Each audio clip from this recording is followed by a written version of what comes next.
All right, kiddos, we are on Unit 6, Week 1 this week, and our story is called My Brother Martin, so you can get your word collector out and be ready to learn some new vocab. Our first word this week is shielding. A sentence using the word shielding is, these hands are shielding a light. So I'd like you to think about what does shielding mean based on these picture clues and the sentence clues. And go ahead and make that prediction in your word collector.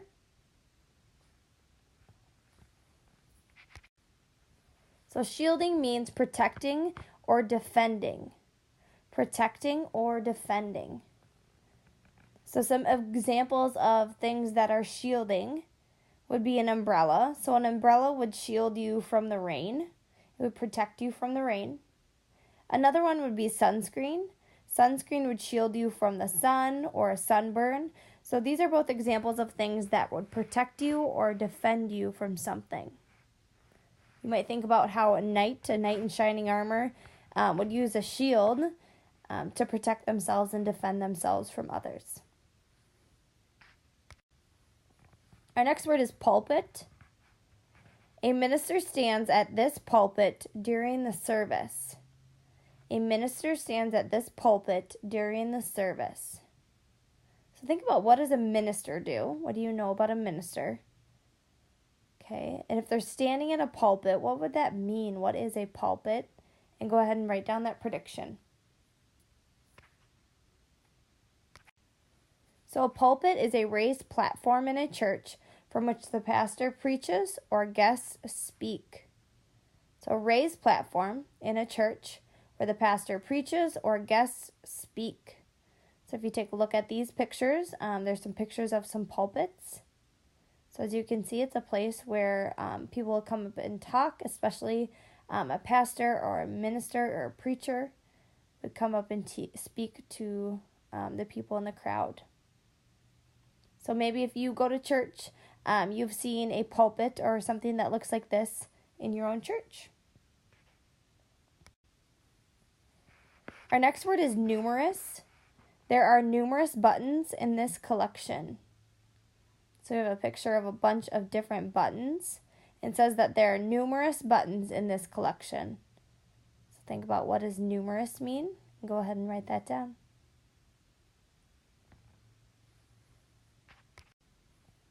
Numerous means very many. So in that picture of those buttons, there were numerous buttons because there were very, very many buttons.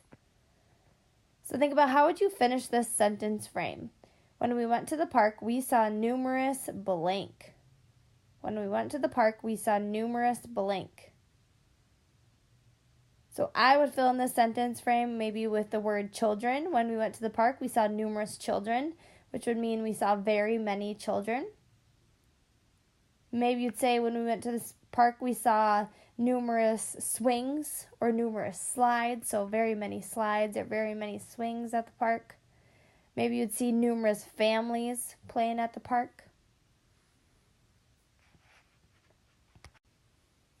Our next word is ancestors. These people are ancestors of people living today. So these people are ancestors of people that are living today. So think about, what does the word ancestors mean based on this picture and the clues from the sentence. This picture looks like it's an older one. Ancestors are people from whom you are descended, such as great-grandparents. So people from whom you are descended, such as great-grandparents. So these would be people that are a part of your family, so people you're related to, that have lived before you. So that would be great-grandparents, grandparents, great-great-grandparents. So think about, what are some ways that you could learn about your ancestors, or what are some ways that people could learn about them? There's some different websites you can actually go on, such as Ancestry.com, and figure out who the people were that lived, 50 years ago, 100 years ago, 200 years ago, 300 years ago, that were related to you and a part of your family that lived long, long before you were around. So you can go on the internet and look for things. You can look at different records of your family and see when people lived. There's a lot of different ways. You could talk to other people in your family who know information about your ancestors and kind of learn about where your ancestors came from or who they are. Our next word is generations. This shows 3 generations of one family. So if we look at this picture, there's 3 different people in our picture, and it says that there are 3 generations of one family in this picture. So think about what generations means and go ahead and write that down. Generations are all people born and living at the same time. All people born and living at the same time. So think about, would you be in the same generation as your grandma, as your brother or sister, as your mom and dad, or your great-grandparents? So would you be in the same generation as these people? You would probably not be in the same generation as your grandma. Okay, you were not born and living around the same age at the same time. Even though your grandma may be living, she might be 65 and you might be 10, for example. Your brothers or sisters, yes, you would probably could be in the same generations as your brothers and sisters. So you are born around the same time and living at the same time around the same age. Okay, your mom and dad, you would not be in the same generation as your mom and dad. Okay, because they are much older than you. They have lived in a different time than you. And the last one, great-grandparents, you would definitely not be in the same generation as your great-grandparents for that same reason. So if you look at this picture right here, you can see that this is 4 generations of a family. So we have what looks like probably a great-grandma right here. We have a grandma right here. We have a mom right here. And we have a daughter right here. Okay, so you could say that there's 4 generations living in this picture. So maybe you have some examples in your family of many different generations. Our next word is avoided. The boy avoided hitting the cone. You can see someone's on a bike there. There's a cone right there. So it says that this boy avoided hitting the cone.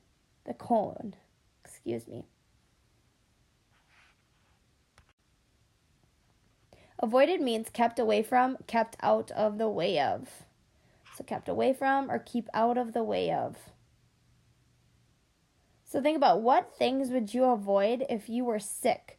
So what things would you want to keep away from if you were sick?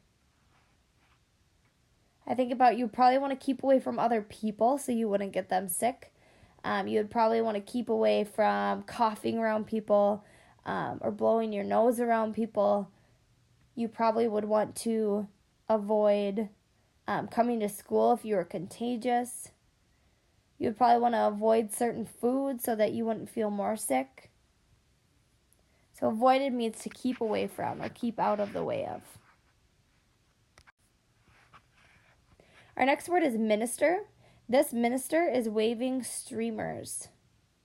It says this minister is waving streamers. So think about what a minister is and take a look at what she's wearing in this picture, and that should be a really good clue about what a minister is.